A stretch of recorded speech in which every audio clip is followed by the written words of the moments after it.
Hi, everybody. Welcome back to Bullet Sponge Brews. My name is Wilson. I'd like to thank you for joining me today. So today, what we're going to be doing is we're going to be fixing the pineapple jalapeno mead. We did have an obscenely high uh, gravity reading yesterday. So I actually wanted to do is I wanted to come in. I actually wanted to split this in half, take half of this, move it to another jar, and then kind of even them out where we'll dilute it with water, hopefully get a far more comfortable ABV reading. Also, on a other note, the traditional mead has been dumped. I just wasn't happy with the way that it had turned out. I know that it was our first mead. The recipe bothered me, and I did see some people online that they're highly respected in the mead industry, or at least the home brewing side of things, that have said that it was a garbage recipe. And from everything that I've seen in the way that it was fermenting, they were telling the truth. So we're going to go ahead and we're going to restart that one at a little later date. But for now, the traditional is dead. So let's go ahead and we are going to get started on fixing our pineapple jalapeno mead. So what I've got is I've got our mead here. I got more jalapenos because I'm cutting this in half. I do want to make sure that I've got enough jalapenos for both ends. I'm not going to touch the pineapple in them just because I have so much pineapple juice in it.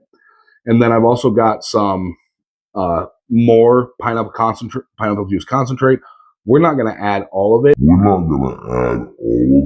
In the business, we call this foreshadowing. It's just so when I take a gravity reading on both of these at the end of this, if I need to sweeten it or add a little bit more, I'm wanting to get about a 1.12, 1.13 gravity reading on it. I'll be able to add a little bit more sugar to get us there. So I'm not too worried about the pineapples themselves because I have more pineapple juice concentrate. So we're going to go ahead and we're going to break this seal. That is all sorts of funky. We also do have more yeast just so we can make sure that we're going to have ferment. I got a spoon. Everything here is sanitized. I'm going to go ahead and start moving some of this stuff over. Now, it does look like it has started fermenting, but I just want to be on the safe side. I want to make sure that everything is done right. So that's why I'm wanting to kind of transfer everything over. So just going to get some of that fruit in there.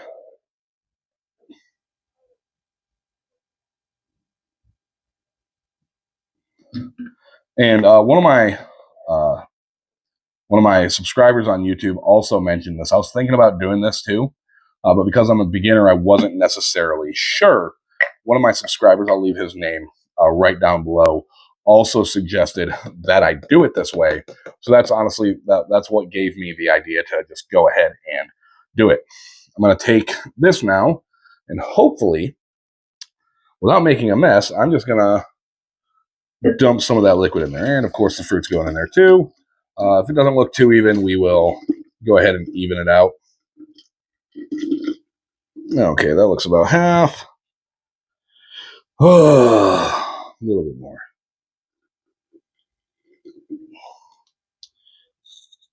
All right, that's about even. So, now unfortunately, I do only have the one blow-off tube. So hopefully by us separating this fruit a little bit, we can go to just a conventional airlock in one of these. So we don't have to worry too much about that. Like I said, I do have more yeast here that is foaming up quite nicely. I also did add some pineapple juice concentrate directly into this to help get the yeast going. It seems to be working great. So I'm going to add some in there. And then I'm going to add the rest in there. Go ahead and get a little bit of this must. Put that in there. Oops, and I just made a mess. Get some of this must because I'm going to be splitting this in half again. And I want to make sure that I'm being as equal as possible.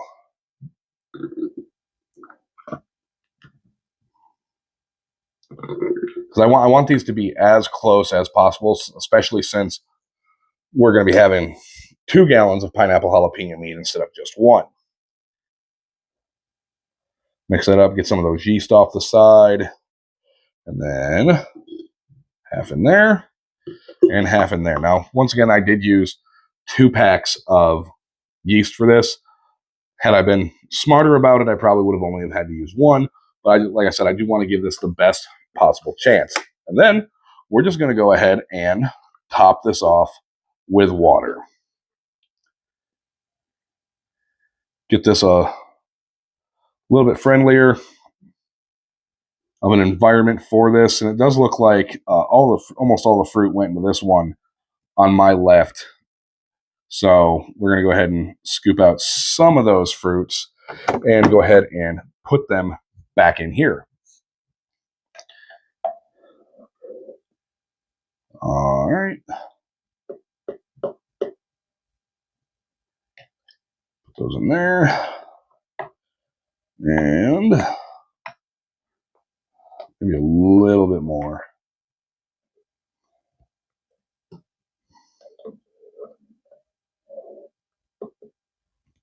All right, I'm going to go ahead and call that even. Go ahead and add some more water to this.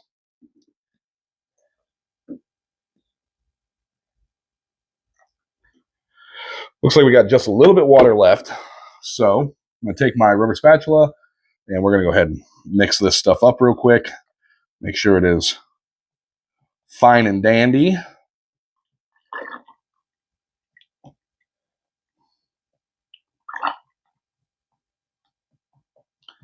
Now, this is cutting the amount of sugar, hopefully, in half because I'm splitting half of the honey that was in here. So instead of it being 3 pounds of honey in one batch, it's 1.5 pounds. Instead of being 2 pounds of pineapple, it's roughly 1 pound of pineapple. Like I said, I did pick up more jalapenos, so it's still going to be roughly 2 jalapenos per batch. And half of a jar of the concentrated pineapple juice, or pineapple juice from concentrate. So hopefully everything is as even as possible. And hopefully we'll get relatively similar gravity readings. And like I said, if not, I do have more pineapple juice concentrate on standby that we can go ahead and add a little bit at a time. So I'm actually going to go ahead and get the pineapple juice concentrate real quick, and I will be right back. So just give me a second. A few moments later. And I'm back. So I got the pineapple juice concentrate right here. Another thing that I do want to do that I forgot to do with the blueberry pomegranate is I'm actually going to add some pectic enzyme to this. What this is going to do is it's going to break down the pectin in the fruit. That's going to help it clear, but also it's going to turn that pectin into a digestible sugar. So just going off of the instructions on here, it says add half a teaspoon per gallon of juice. So that's what we're going to do. We're going to add half teaspoon. Unfortunately, I lost my half teaspoon, but I got a quarter teaspoon here, so we're just going to add 2 of these per 1,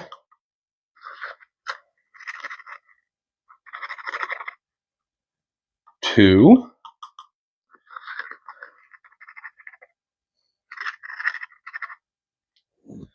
1,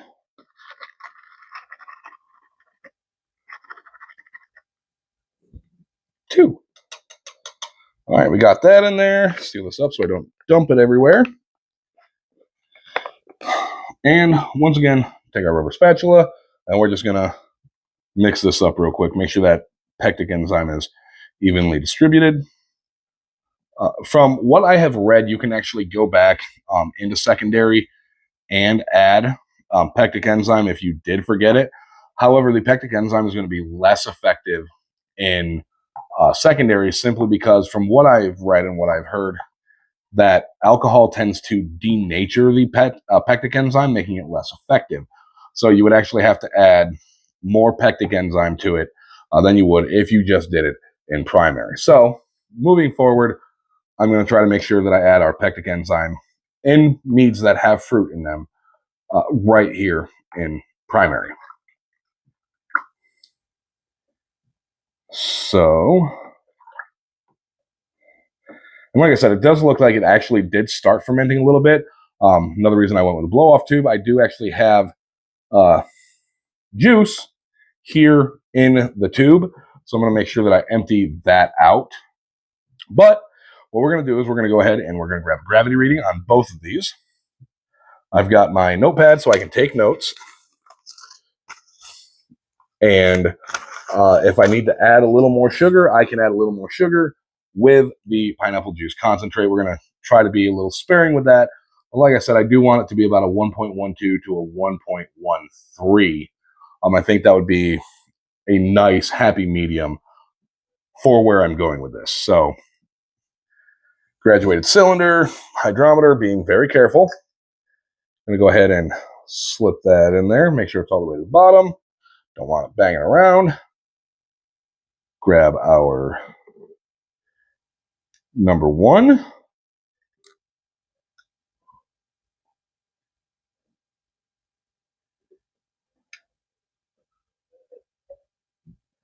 That is much better, sugar-wise.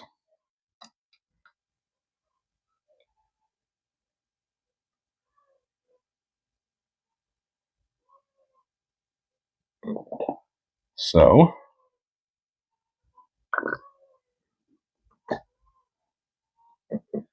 go ahead and leave that right there. And spinny, spinny. And we are sitting at 1.088. So I am going to want to add more sugar to this. So we're going to go ahead and just pour that back in there. And I just dropped my turkey baster in there. Go ahead and pull that out. Set it on our clean towel. And I'm just going to go ahead and we'll go with that. It's about a quarter of the little can of apple juice or pineapple juice concentrate. Go ahead and give this a good mix.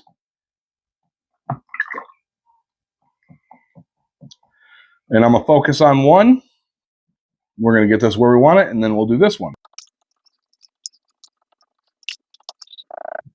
All right. And gravity reading number 2. Let's see if this is closer to what we want.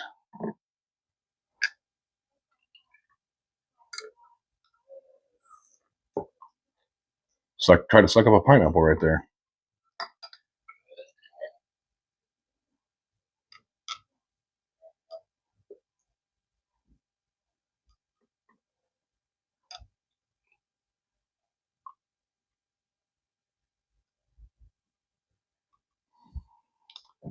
All right, and we are at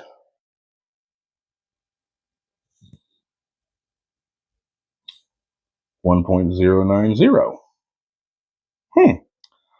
Guess we'll just go ahead and add more in there.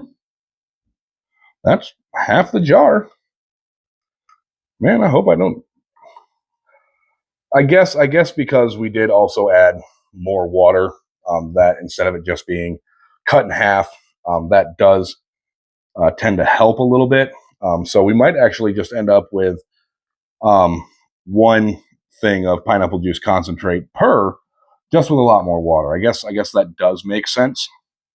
So, but if this doesn't work out, where we don't get it to the specific gravity that we're looking for, we can, once it is done fermenting, we can stabilize it and we can back sweeten it. So that's what we might end up having to do. I just wanted to make sure that this had a fighting chance to get roughly to where I want it to be. This, like I said before, this is another one that I think is going to be better, relatively sweet, simply because who wants to eat unsweetened pineapple or drink unsweetened pineapple juice? I don't know. So, mixy. And we will take our gravity reading on this one.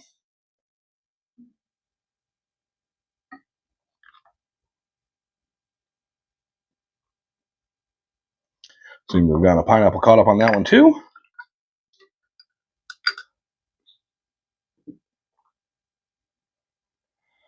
like I did previously state, when you're doing a fruit or a mead that's going to have actual fruit in it, a melomel or anything along those lines, it is going to be better to do it in a bucket simply because it's going to allow you to have a lot more headspace and it's going to allow you to get closer to your the mark that you're aiming for, both in actual ABV and in volume. Like with the blueberry pomegranate, we got about a half a gallon of mead out of the 1 gallon vessel simply because of the fruit cap and the leaves at the bottom. So, and it looks like we got up to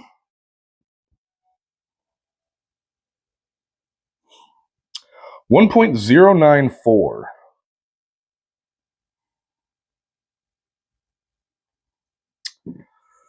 So, we shall see. And then we're going to go ahead and add, being careful putting that back in there because I don't want to break it. We're going to test this one now.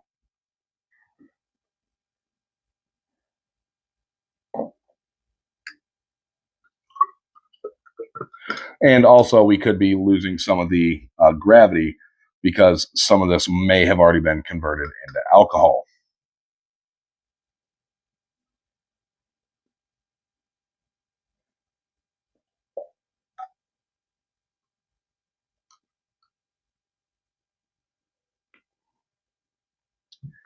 And it looks like this one, we are sitting at 1.064. So I guess we haven't evenly distributed the sugar in here, but it's a lot more manageable than what it initially was. So we're just going to go ahead and add the rest of this into this. We added about half of it into this one. Didn't raise it too much. Now, because I do have leftovers in here, I'm going to scoop up some of our must, pour it in there.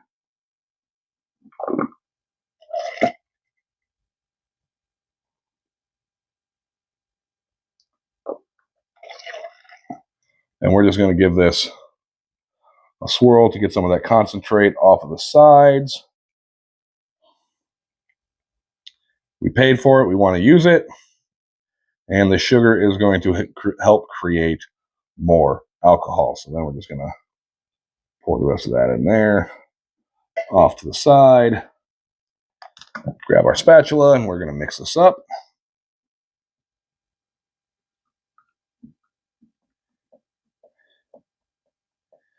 And what I will probably end up doing is once this is all said and done,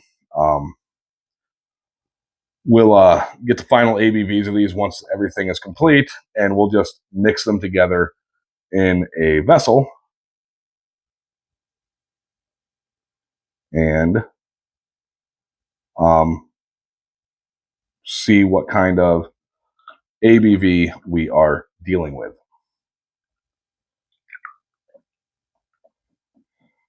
And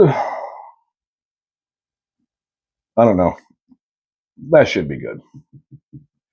Once again, guys, I do want to just say this again. I am a beginner. I'm not an expert in this. You guys are going along this journey, same as I am. We're learning together. And chances are we're going to make some mistakes and we're going to have a couple failures like we did with our traditional mead. That's okay. As long as we're able to learn from our lessons and get better at making a decent product. I'm not ever expecting to have my own meadery or sell any of this stuff commercially. But I like mead. And if I can make a good product that I enjoy drinking, that maybe some of my friends will also enjoy drinking, that's honestly good enough for me. So go ahead and give that a little twirl. And we are sitting at 1.072. So it looks like this one is 22 gravity points lower than what this one is. I don't really think it's going to make too big of a difference simply because at the very end of things, we are going to just mix them together and then we're going to bottle them together. So, but we'll go figure out what our individual gravities are, or individual ABVs are. I'll go do that math real quick, and I will be right back. So just hang in there. A lot of boring math later. And I'm back, everybody. So we did the calculations. I got my area cleaned up. I got all my stuff cleaned. As you can see, I do have the airlock still in this, or the blow-off tube still in this one. And with this one, I just put a regular airlock in. I don't have another set of tubing, although I probably should invest in one. So we're going to just keep a close eye on that one and make sure nothing funky happens. So after the calculations, it looks like the one with our blow-off tube is going to reach 12.69%, and the one with just the regular airlock is going to reach 9.72. So because we are adding these together to create just one mead, it looks like after everything is said and done, when we combine these, we've got a gallon of one, we've got a gallon of other, add them together, divide them by 2.